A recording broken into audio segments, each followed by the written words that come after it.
Fill a font with the brush tool. When I first saw Cindy Rogers' Birdie font, the first thing I wanted to do was to create a word and fill the spaces in the letters with color. My initial thought was to do that using the magic wand tool by selecting the spaces and filling them with color. But see these areas that are super skinny where the lines in the letters come together?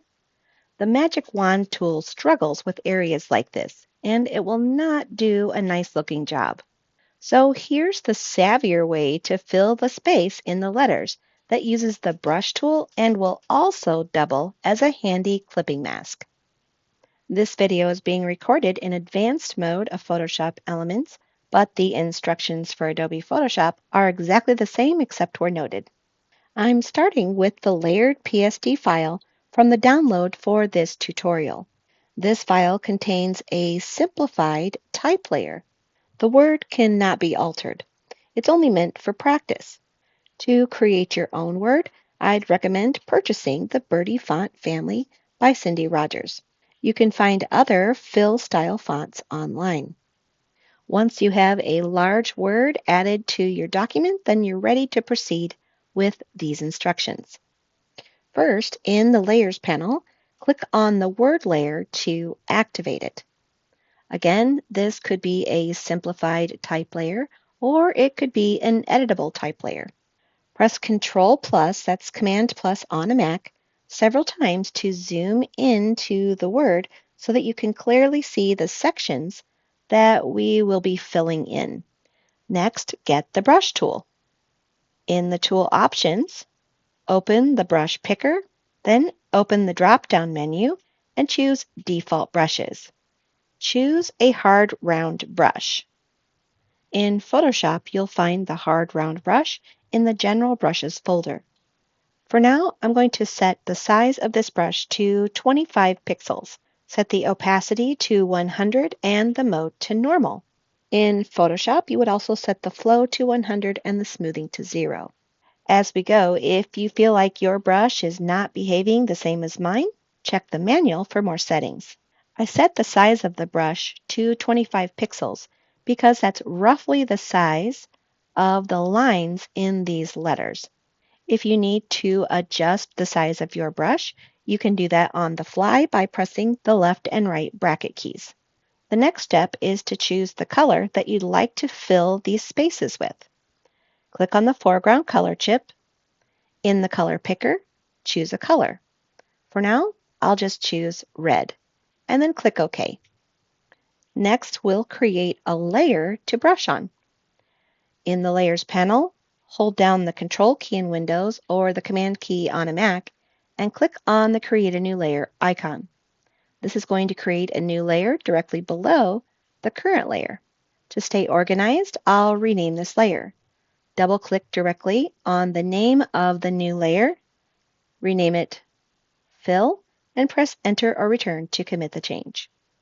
Now on the document, use the brush to fill in the spaces of each of those letters. You want to make sure that you completely fill them in and do not extend the brush past the edges of the letters. If that happens, press Ctrl-Z, Command-Z on a Mac to step back and then continue brushing.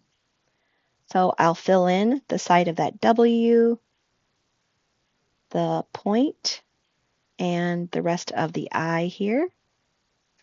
I'm just using the trackpad on my laptop, so don't feel like you have to have a pen tablet or anything like that to make this look good. It does not have to be perfect. There we go, and a little bit more right here, and that looks good. You can easily change the color of the fill by going into the menu bar and choosing Edit, Fill Layer, or Fill in Photoshop. Then in the dialog box, set the use or contents to color, and then in the color picker, you can choose a different color and then click OK. Back in the Fill dialog box, keep the mode set to normal, the opacity to 100%, make sure that Preserve Transparency is checked, and then click OK. To use the fill layer as a clipping mask, open a paper from your stash. This paper is from Forever and a Day by Kim B. Designs. Get the Move tool and click and drag the paper onto the document. In the menu bar, choose Layer, Create Clipping Mask. You will certainly want to transform your word and move it around on your scrapbook page. So before you do that, you'll want to make sure that all of these layers do not become separated. The best way to do that is to group them together. In the Layers panel, click on that top word layer to activate it, and then holding down the Shift key, click on the Fill layer. Now all layers associated with the word are active. Click on the Create a New Group icon. So now with this group active, you can transform the word and move it around on your document. Here's how my scrapbook page looks with the filled in birdie font. If you found this video helpful, please give it a like and consider subscribing to our channel. This has been Jen White with Digital Scrapper. We help you get your stories told.